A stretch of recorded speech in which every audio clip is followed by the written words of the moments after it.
आपने यहाँ आसपास कोई एक्सीडेंट देखा क्या? दो औरतें थी, वो मेरी बहनें।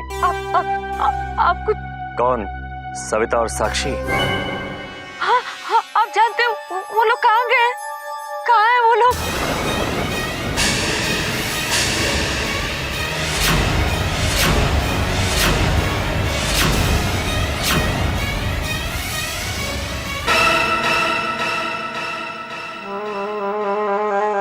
तुम्हारी बहनें तो यहाँ नहीं है, लेकिन हाँ, पीके तुम्हारा यहाँ बेसब्री से इंतजार कर रहा है।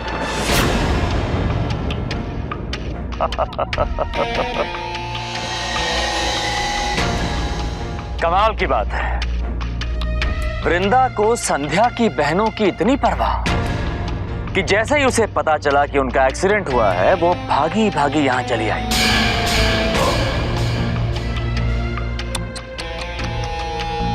तुम्हारा तो चेहरा ही उतर गया है। वो लड़की जो मुझे मोटी मोटी आंखों से रोज सुबह घूरती है, अचानक उसकी बोलती बंद हो गई। दाद देनी पड़ेगी, दाद देनी पड़ेगी तुम्हारी होशियारी की। बिना किसी को बताए चुपचाप भाग के यहां चली आई, और घर वालों को तुम्हारे आने की भनक ना पड़े। तुम गाड़ी से नहीं आई, बल्कि ऑटो रिक्शा में आई। I am bloody impressed Vrinda. Oops, sorry. अच्छा तुम ही बताओ, तुम्हें किस नाम से पुकारूं? संध्या या वृंदा, या फिर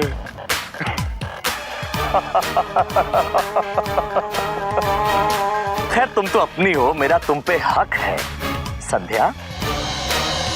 अब देखो ना, हमारे परिवार वाले इतने बेवकूफ हैं कि वृंदा को संध्या बना के अपने घर में लेके आए थे। वो ये नहीं जानते थे कि संध्या ही वृंदा बन के हमारे खिलाफ हमारे ही घर में घुस के एक साजिश रच रही है। और सलाम करता हूं मैं तुम्हारी तकदीर को।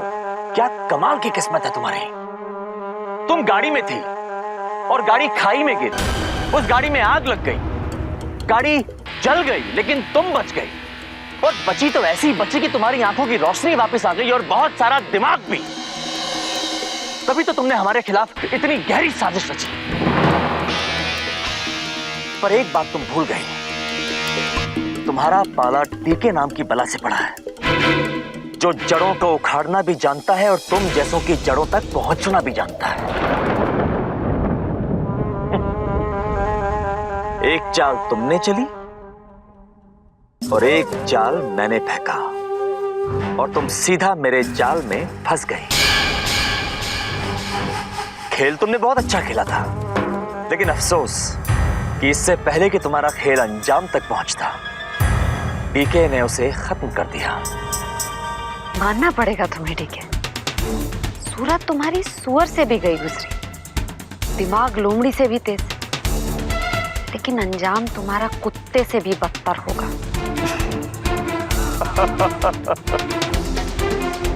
रंगे हाथों पकड़ी गई हो, लेकिन तुम्हारी अकड़ नहीं गई।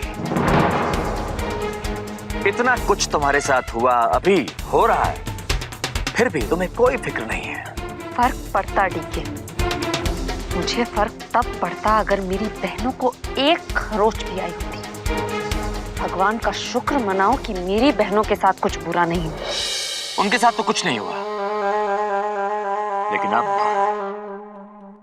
अब जो तुम्हारे साथ होगा ना संध्या, तुम्हें उसका इतना सा भी अंदाजा नहीं है।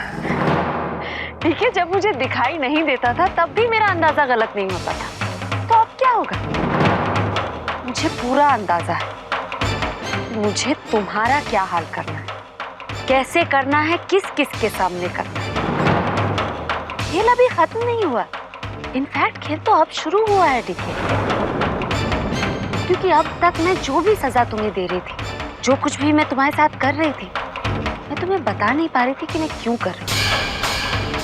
लेकिन अब इसके आगे तुम जो भी मात खाओगे मुझसे, उसका मेन्यू और बिल तुम्हें मिलेगा। वृंदा ने तो सिर्फ तुमसे सफाई करवाई थी डीके, लेकिन संध्या तुम्हारा सफाया करेगी।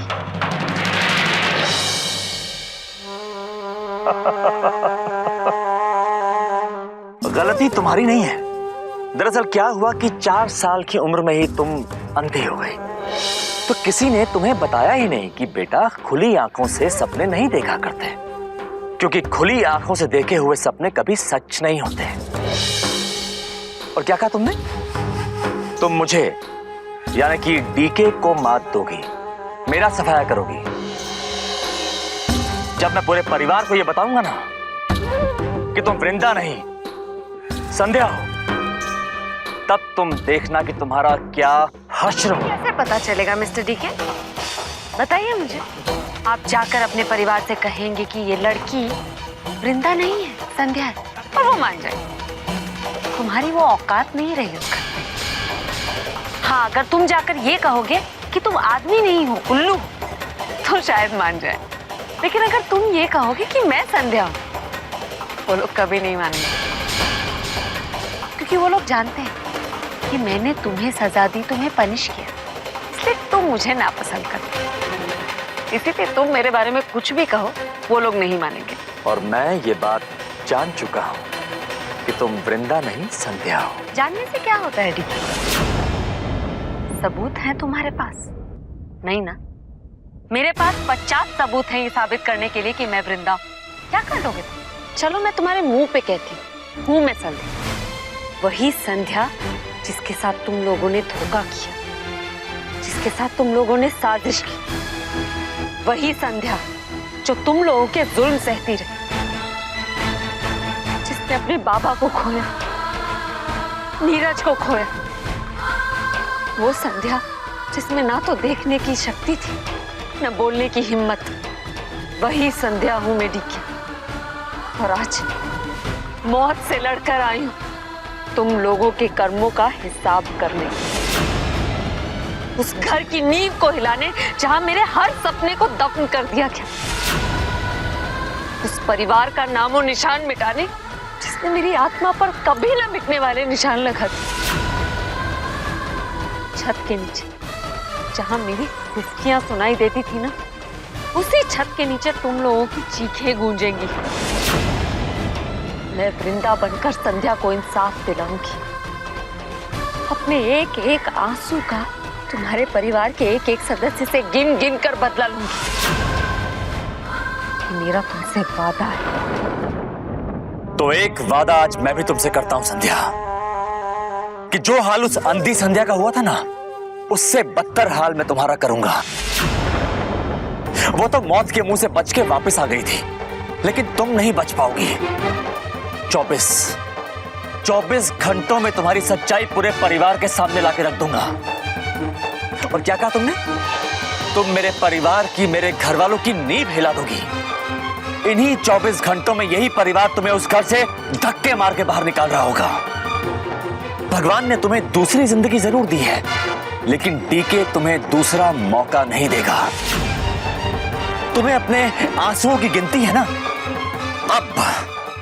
अब तुम अपने आखिरी लम्हों की उल्टी गिनती गिनना शुरू कर दो, क्योंकि 24 घंटों में ये जो वृंदा का मुखौटा तुमने अपने चेहरे पे लगा के रखा है ना, इसे मैं पूरे परिवार के सामने उतार के फेंक दूंगा।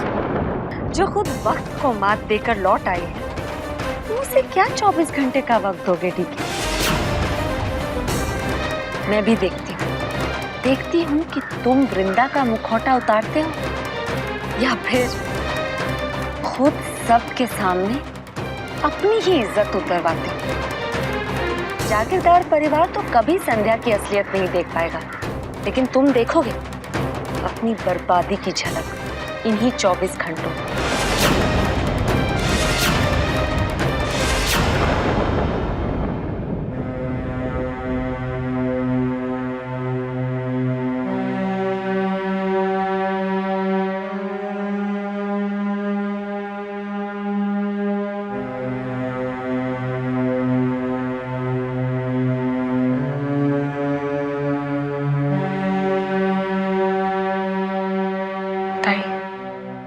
क्या सोच रही हैं? यही सोच रही थी कि अगर हमें ये साबित करना है कि वो हमारी बहन संध्या नहीं है, तो उसके लिए हमें उसके पास रहना जरूरी है, उसके घर में रहना जरूरी है। मैं भी यही सोच रही थी ताई। उस घर में जाना तो जरूरी है, पर उस घर में जाना मतलब अपनी बेइज्जती करवाना है।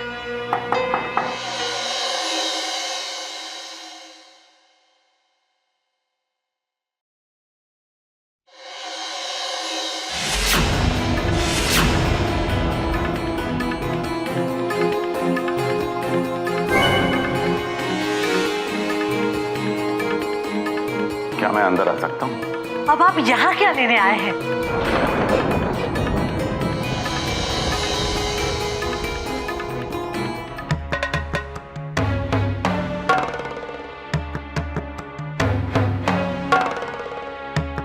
आप लोगों का गुस्सा जायज है। आज जो कुछ हुआ ठीक नहीं हुआ।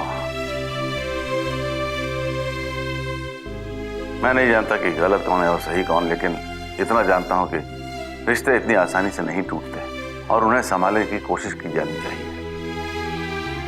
देखिए, संध्या आपकी बहन है और ईश्वर की कृपा से दोबारा सही सलामत घर में है। इसलिए उसी की खातिर अगर पुरानी बातों को भूलकर हम अपने संबंधों को सुधारने की कोशिश करें तो ये सबके लिए अच्छा है और इसके लिए एक मौका भी है।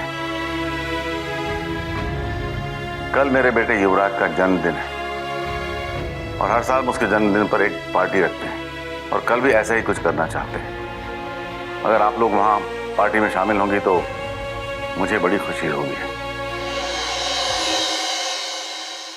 युवराज के जन्मदिन के बहाने ही अगर हमारे संबंधों में सुधार आ जाता है तो इससे अच्छा और क्या हो सकता है।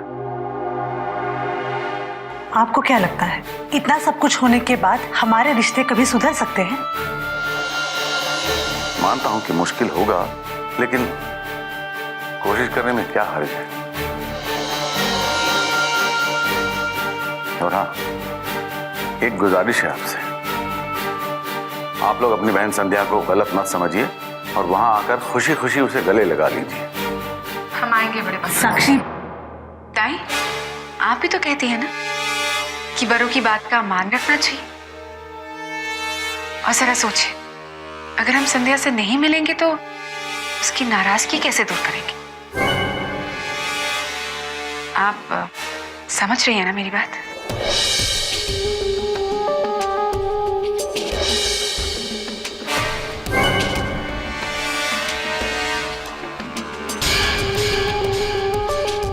तो ठीक है, कल आप लोगों से मुलाकात होगी।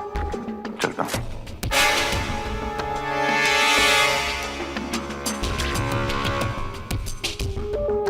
ऐसे ही एक मौके की तलाश में तो थे हम ताई। सही कहा तुमने। उस लड़की की असलियत का पता उसके पास रहकर ही चलेगा।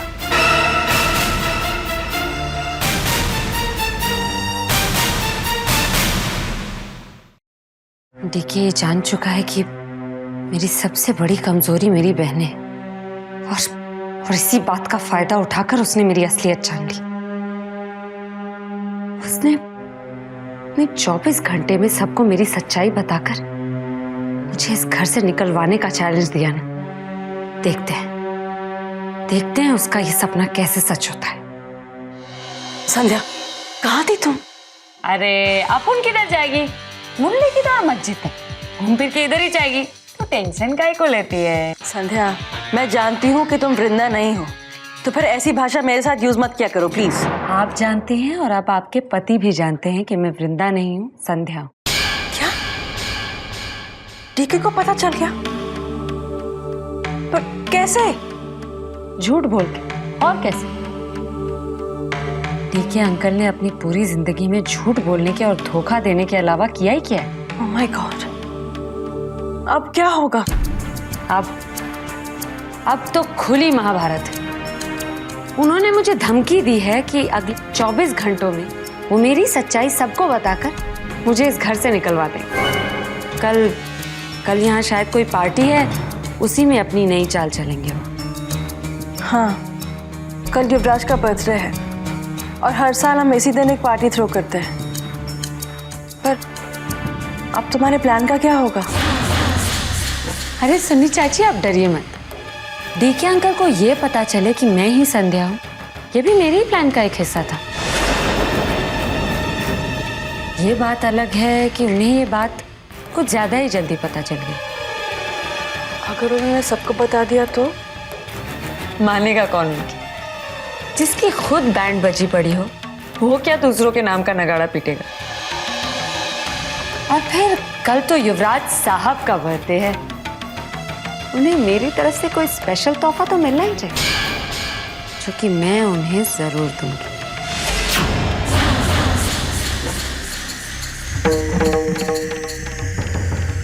जो आज तक नहीं हुआ वो इस बार हो गया। मैं अपना खुद का बर्थडे तक भूल गया। Mom, can you believe this mom?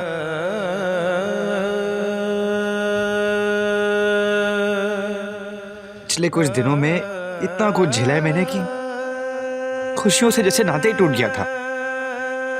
ऐसे में ये तक याद नहीं रहा कि कल मेरा बर्थडे है। हॉस्पिटल, पुलिस, जेल, वो डर।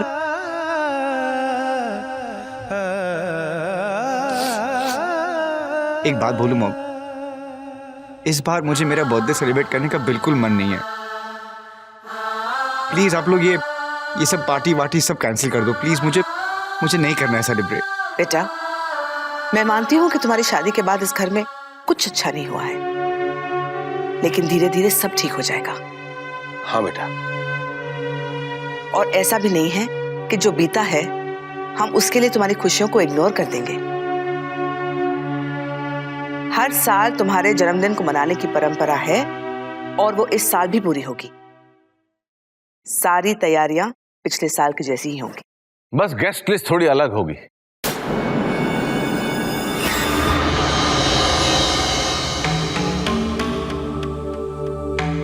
मैंने कल की पार्टी के लिए संध्या की बहनों कविता और साक्षी को ही इनवाइट कर लिया है, और वो लोग आने के लिए राजी भी हो गए। क्या? लेकिन दादा साहब, इतना सब कुछ जो हुआ वो सही नहीं हुआ ना सरला, और मैं रिश्तों को तोड़ने में विश्वास नहीं करता। इसलिए कल की पार्टी में हम बिगड़े हुए रिश्तों को सुधारने की कोशिश करेंगे।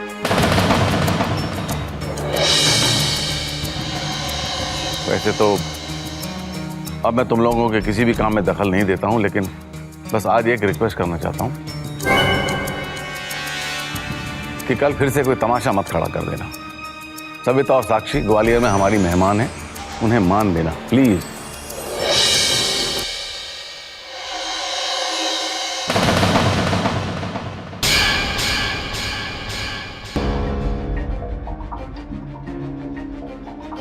ये देखो, ये मेरे बाबाओं के ऐसे काम करते हैं और आप लोग हैं कि सेलिब्रेट करना चाहते हैं। नहीं करना है मुझे सेलिब्रेट, प्लीज। खड़ी कर दी एक और नई मुसीबत दादा साहब ने। ये सोच रहे थे कि सविता और साक्षी इतनी बेइज्जती के बाद फिर कभी इस हवेली में कदम नहीं रखेंगे, लेकिन नहीं, बुला लिया इन्होंने उसे।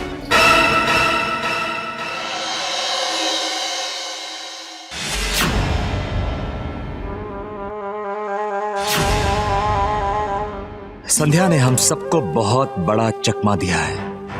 घर का कोई भी मेंबर इस बात पर यकीन कर ही नहीं सकता कि ये लड़की वृंदा नहीं संध्या है। हादसे के बाद इतना बड़ा बदलाव इम्पॉसिबल। बीके, अगर तू ऐसे ही जाके सबसे कहेगा तो कोई तेरी बात पे यकीन नहीं करेगा। तुम्हें सबूत के साथ संध्या का सच सबके सामने रखना होगा। आखिर तुम खुद भी कई दिनों से सोच रहे थे, पर तुम्हें खुद भी यकीन तभी हुआ जब संध्या अपनी बहनों के झूठे एक्सीडेंट की खबर पर दौड़ती हुई वहां चली आई। ठीक उसी तरह सबके सामने उसे सबूत के साथ पेश करना होगा, वरना वृंदा का बुखार सबके सर पे जिस तरह चढ़ के बोल रहा है, ऐसी हालत में बिना सबूत के बात की तो सब लोग तुम्हें ही पागल कहेंगे।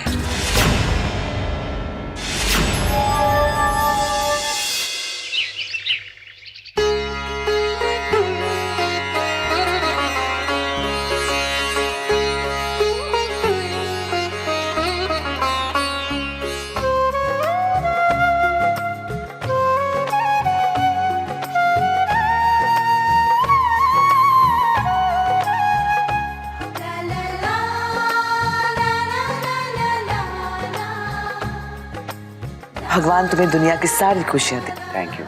युवराज बेटा, आज मंदिर हुआ ना, वहां पे अपने हाथों से गरीबों में दान कर देना, तुम्हें उनकी भी दुआ लग जाएगी। जी। अपने पिताजी का आशीर्वाद ले लो।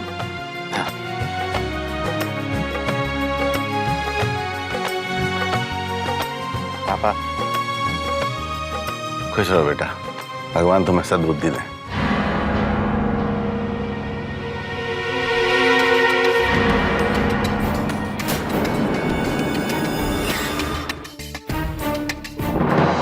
Many happy returns of the day. चाचू। अरे नहीं नहीं बेटा, तुम्हारी जगह यहाँ है, आओ। भगवान तुम्हें लंबी उम्र दे। थैंक यू चाची। Happy birthday. Thank you so much. खूब तरक्की करना। ये पूजा वूजा तो हो गई, अब पार्टी की तैयारियां हो रही है, उसका क्या हो? वो एक्चुअली मुबारकबादी देने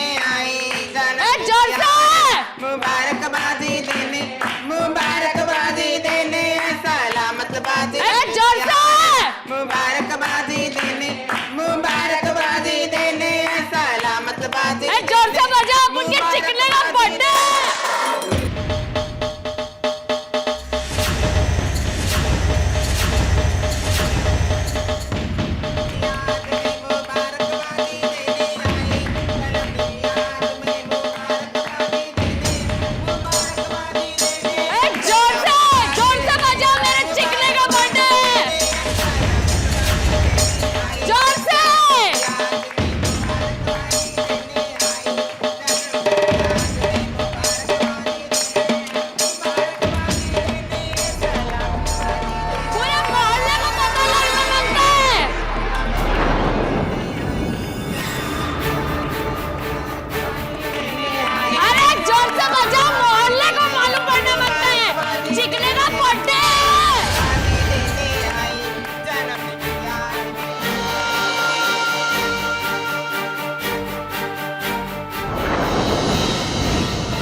नहीं संध्या, चलना चिकने।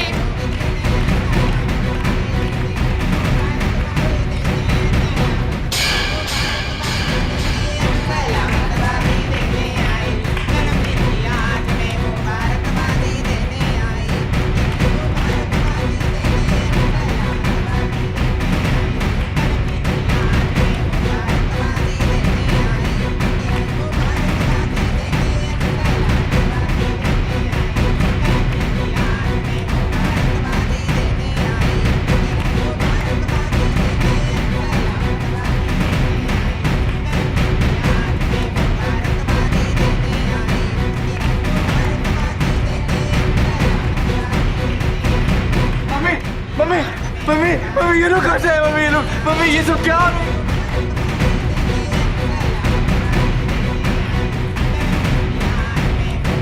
बंद करो ये नाच गाना। मम्मी इनको निकालो ना, मम्मी इनको निकालो यार, प्लीज मम्मी। मैं कहता हूं बंद करो। किसने बुलाया लोगों को यहाँ पर? किसने बुलाया लोगों को? अपुन ने बुलाया तो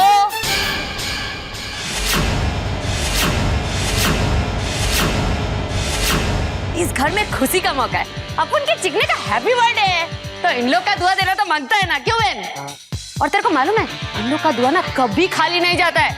अपुन के एरिया में शादी हो, बर्थडे सड्डे कुछ भी हो ना, इन लोग का दुआ देना एकदम ही मांगता है। तो मेरे को लगा कि आज इस घर में इन लोग को आके दुआ देना मांगता है, अपुन के चिकने का हैप्पी बर्थडे करके। बंद करो ये तुम्हारी बकवास। ये तुम्हारी झोपड़पट्टी नहीं है, यहाँ ये सब नहीं होता, समझी? ए अंकल, खाली पीली अपुन पे गुस्सा नहीं करने का। अपुन के मन में जो आया वो किया, लेकिन पूछ के किया। क्या पूछ के बुलाया तुमने? किससे पूछा? ए पीके अंकल से।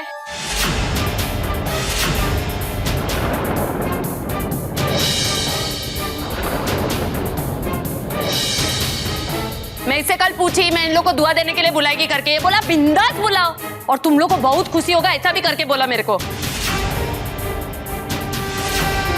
मेरे को क्या पता था तुम लोग साला लाल पीला हो जाएगा इन लोगों को देखकर।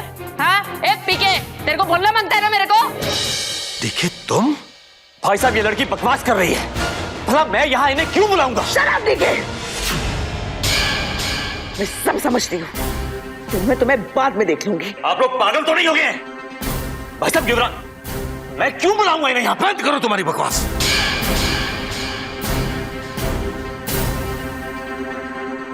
तुम लोग ये पैसे लो और आप लोग यहाँ जाओ, यहाँ से मेहरबानी करके जाओ। अरे नाच गाना नहीं देखा, कम से कम मुन्ने को आशीर्वाद तो दूंगी। नहीं नहीं नहीं नहीं मम्मी, मम्मी इनको को मेरे पास ही है। मम्मी इनको मेरे मुझे दूर करो मम्मी, प्लीज मम्मी। नहीं ए मम्मी, तेरे बेटे इतना डरता क्यों है मुझसे? क्या मैं ले जाऊंगी इसे? देखो देखो, मेरे बेटे को आपका आशीर्वाद मिल चुका है। आप प्लीज यहाँ से जाइए। आ जाएंगे, आप जाइए, आप जाइए। आइए चलो, जल्दी करो जल्दी करो। वो जा रहे हैं बेटा, बस बस वो जा रहे हैं। चल चल चल।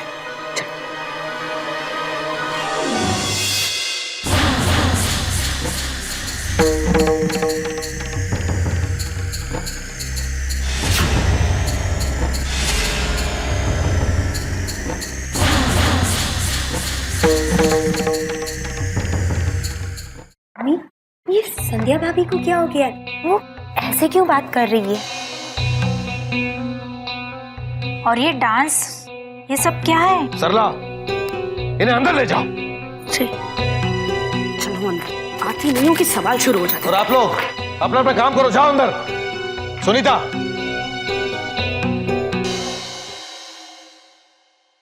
संध्या जी, आप भी ये हरकत करने से पहले कम से कम एक बार पूछ लेना चाहिए था।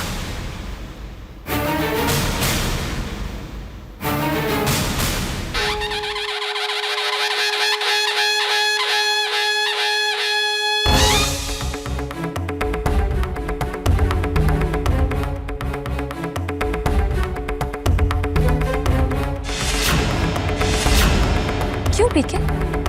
मेन्यू का पहला आइटम कैसा लगा? बहुत ही घटिया मजाक था। क्या करूं पीके, तुम्हारे घर के लोग ही इतने घटिया हैं। आज तुमने युवराज और इस पूरे परिवार की दुखती रख पे हाथ रख के अच्छा नहीं किया। अच्छा, मैंने युवराज के जन्मदिन पर कुछ देर के लिए इन लोगों को इस घर में बुलाया, तो मैंने अच्छा नहीं किया। तुम लोगों ने इन्हीं लोग जैसे एक इंसान से मेरी पूरी जिंदगी जोड़ दी। तुम लोगों ने बहुत अच्छा किया। तुम्हारा युवराज जो ना औरत है ना मर्द, उसे मेरा पति बना दिया। तुम लोगों ने बहुत अच्छा किया। मजाक मैंने तुम लोगों के साथ किया है या तुम लोगों ने मेरी पूरी जिंदगी के साथ?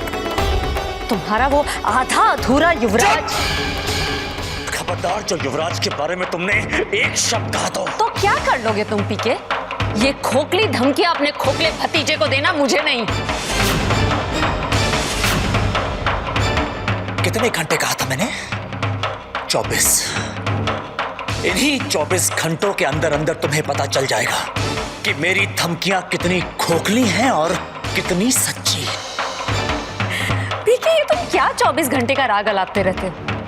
इस 24 घंटों में से 8 घंटे तो निकल गए और बाकी के 16 भी यूं ही निकल जाएंगे और तुम कुछ नहीं कर पाओगे। बहुत है, 16 घंटे बहुत हैं। इन्हीं 16 घंटों के अंदर अंदर तुम्हें इस घर से धक्के मार के बाहर नहीं निकलवा दिया ना, तो याद रखना,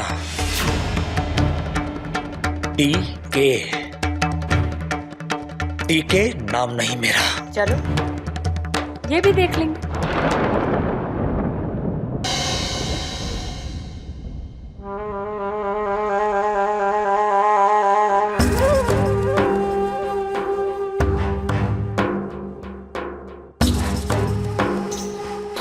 आज इस घर में तुम्हारा आखिरी दिन होगा। होगा मतलब होगा। मम्मी, मुझे बहुत डर लग रहा है। मुझे बहुत डर लग रहा है मम्मी। वो मुझे अपने साथ ले जाएंगे तो उनको पता चल जाएगा मम्मी। नहीं बेटा, कोई तुम्हें यहाँ से नहीं ले जा सकता। इस घर से तुम्हें कभी कोई नहीं ले जा सकता। हमसे दूर तुम्हें कोई नहीं ले जाएगा बेटा। तुम्हें डरने की कोई जरूरत नहीं है। ये जो कुछ भी हुआ है वो डीके की वजह से हुआ है। उससे तुम्हें बाद में बात करूंगी। वो वृंदा तो कुछ भी नहीं जानती है, लेकिन तुम फिक्र मत करो। रिलैक्स, कुछ नहीं होगा बेटा। मैं सब संभाल लूंगी, कुछ भी नहीं होगा, है ना? कुछ भी नहीं होगा। मेरे बच्चे को यहाँ से कोई नहीं ले जा सकता, कोई नहीं। रिलैक्स रिलैक्स, बस बस। देखो बेटा, इस घर में जो कुछ भी हुआ है और हो रहा है उसके बारे में तुम दोनों कभी भी किसी से कोई सवाल नहीं करोगी। लेकिन मम्मा, आई सेड कोई सवाल नहीं करोगी। और दूसरी बात, तुम्हारे युवराज भैया की सच्चाई तुम दोनों जानती हो। उनकी इसी कमी की वजह से इस घर में बहुत कुछ। एनीवे, मैं तुम दोनों को ये बताना चाहती हूँ कि हमने हमेशा युवराज का साथ दिया है और हम हमेशा उनका साथ देंगे। इसलिए कभी भी उनको इस बात की फीलिंग होने ही नहीं देना कि वो नॉर्मल नहीं है। Just behave normally with him. All right? I hope you both understand. Come.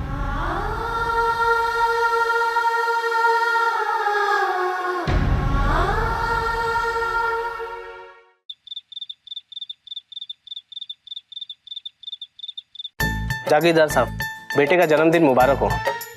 Thank you so much. आप लोग खाली हाथ क्यों खड़े हैं? कुछ लीजिए ना आप। अरे बेटा, भाई इन्हें सर्व तो करो कुछ।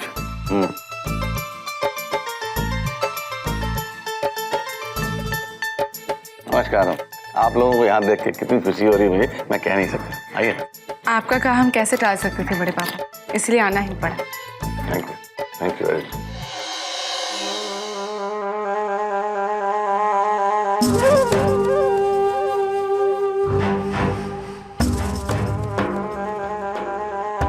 पता नहीं दादा साहब को क्या हो गया है। इन झोपड़पट्टी के लोगों को बार बार हमारी हवेली में ले आते हैं, ये जानते हुए भी कि इन लोगों की वजह से हमने क्या कुछ नहीं झेला है।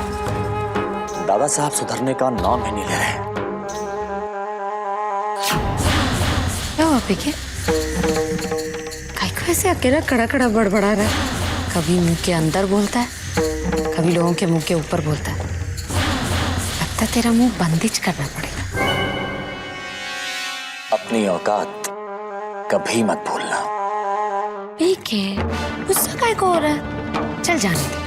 अच्छा ये बता कि टेम क्या हुआ? पीके, मैं तो अंधे होने की एक्टिंग कर रही ना, लेकिन तू तो देख सकता है ना। ये देख, तेरे 24 घंटे में अब सिर्फ 2 घंटे ही बचे। समझा क्या? तेरी भाषा में तेरे को समझाता हूं। तेरी वाट लगाने के लिए 2 घंटे बहुत है मेरे लिए।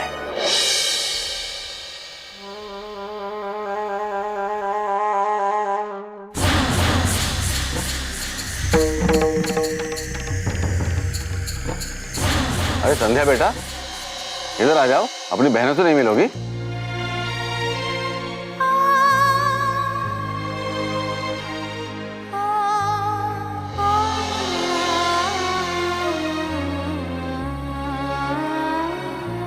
अरे रुक क्यों गई बेटा? एक मिनट। चलो बेटा, खून के रिश्ते इतनी आसानी से नहीं टूटा करते। जो कुछ भी हुआ उसे भूल कर अपनी बहनों से मिलो। आओ चलो।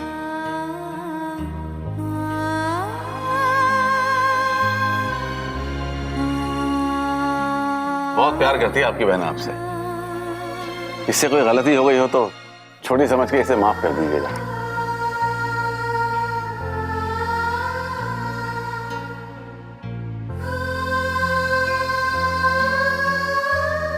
बातें तो होती रहेंगी बड़े पापा। पहले युवराज से मिलकर उसे जन्मदिन की बधाई तो दे आते हैं। क्यों साक्षी? हाँ ताई, आपने बिल्कुल ठीक कहा। हम लोग बस युवराज से मिलकर ही आते हैं। Please excuse us.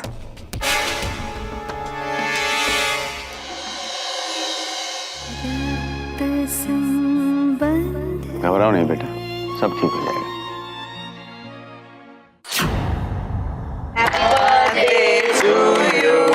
Happy birthday to you. Happy birthday, dear Yuvraj. Happy birthday to you.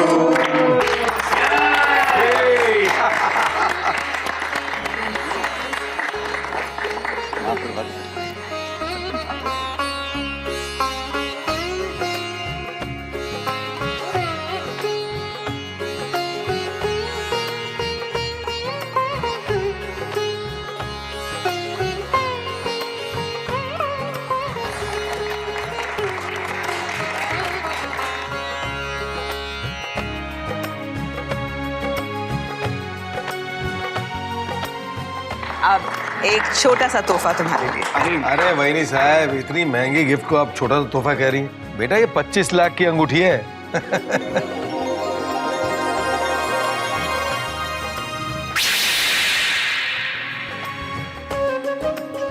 चाहे जितना भी कीमती हो, लेकिन मेरे बेटे से ज्यादा कीमती नहीं है। Thank you mom.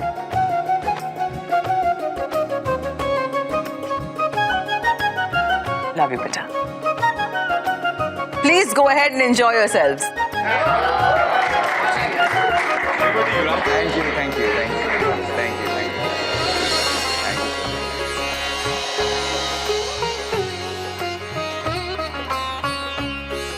मैंने अभी तक अपने बेटे को कोई तोहफा नहीं दिया है, लेकिन अगर आज संध्या का और तुम सबका रिश्ता उसकी बहनों के साथ पहले जैसा हो जाता है तो मैं इसे सबसे बड़ा तोहफा समझूंगा।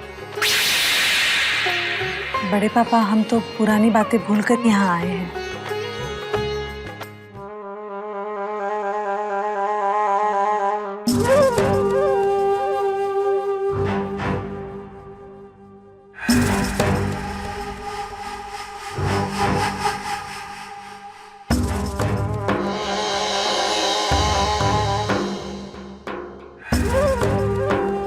अगर आपने पुरानी बातें भूलनी है तो ऐसा समझ लीजिए कि हम भी पुरानी बातें भूल चुके हैं। It's a pleasure to have you at the party. आप बिल्कुल ठीक कह रही हैं भाभी। जहां तक हो सके रिश्तों में मिठास रहनी चाहिए, खटास नहीं पड़नी चाहिए। अब जब इन लोगों ने पुरानी सारी बातें भुला दी हैं, तो दादा साहब हमारा भी फर्ज बनता है कि हम पुरानी सारी बातें भूलकर एक नई शुरुआत करें। हाँ, लेकिन मुझे संध्या का डर है। लगता है वो अभी भी आप लोगों से बहुत नाराज है। संध्या हमसे दूर जरूर रह सकते हैं, पर ज्यादा दिन हमसे नाराज नहीं रह सकते। आई एम श्योर कि वो हमें माफ कर देगी, है ना ताई?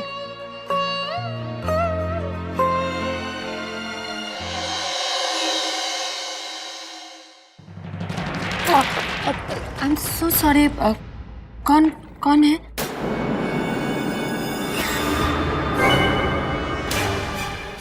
कमाल है, पहले तो खुशबू से ही पहचान लिया करती थी, आज तो छूने पर भी नहीं पहचान पाई। चाची,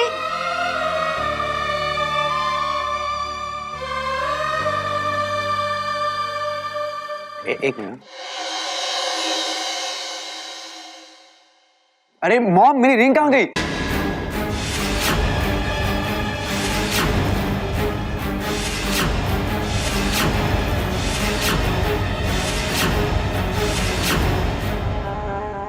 एक मिनट। अरे मॉम, मेरी रिंग कहाँ गई?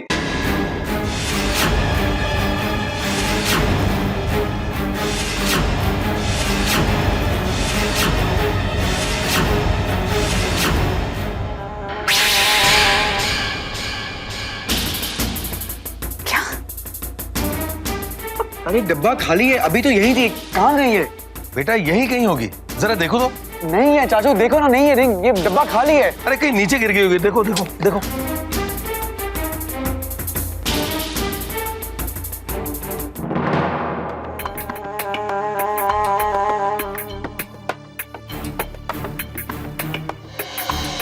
एक्सक्यूज मी एवरीबॉडी, आप सभी के सामने भाभी ने जो अंगूठी युवराज को दी थी वो अचानक यहां से गायब हो गया है।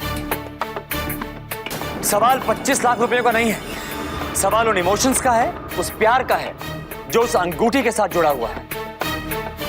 अब जाहिर सी बात है, अंगूठी यहां से अचानक उड़ के तो बाहर चली नहीं गई। इस हॉल में मौजूद लोगों में से किसी ने उस अंगूठी को चुराया है।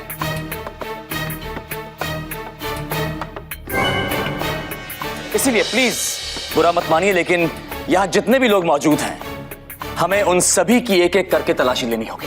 ठीक है, ये क्या कह रहे तुम? सब मेहमान हैं और सालों से हमारे यहाँ आ रहे हैं।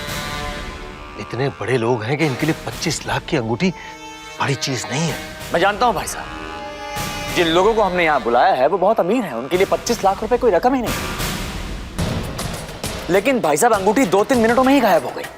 इसीलिए तलाशी उन लोगों की ली जाएगी जो अंगूठी के बहुत करीब थे और जिनके लिए 25 लाख रुपए इतनी बड़ी रकम है कि उनका ईमान आसानी से डगमगा सकता है। तुम्हारा मतलब घर के नौकरों और वेटरों से? उनकी भी, और उन लोगों की भी जिनकी जेब में 25 रुपए भी नहीं है और जो 25 लाख रुपयों के लिए इतनी घटिया हरकत कर सकते हैं। क्यों संध्या? अब क्यों नहीं? हाँ, तलाशी तो जरूर लेनी चाहिए। लेकिन हमने तो पार्टी में भाई साहब बहुत ही बड़े बड़े लोगों को बुलाया था, फिर हमारी पार्टी में ऐसा कौन होगा जो इतनी घटिया हरकत कर सकता है? अरे हाँ, सविता ताई। आई एम रियली सॉरी, लेकिन जब ये अंगूठी यहां से चोरी हुई तब अंगूठी के सबसे करीब आप ही खड़ी थी और इस आलीशान पार्टी में सबसे गरीब अगर कोई है तो वो आप हैं।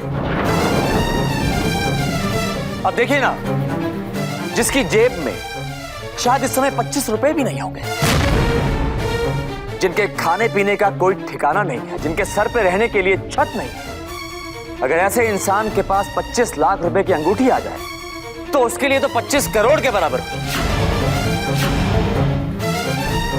आप हमारे समधी हैं, हमारी बहुत बहुत बेइज्जती हो जाएगी अगर आपके पास ये अंगूठी निकली। लेकिन क्या करूं संध्या जी, शक तो आप ही पे जाता है। एंड आई होप कि आपके पर्स में ये अंगूठी ना निकले। इसीलिए सबसे पहले प्लीज आप तलाशी दे दीजिए।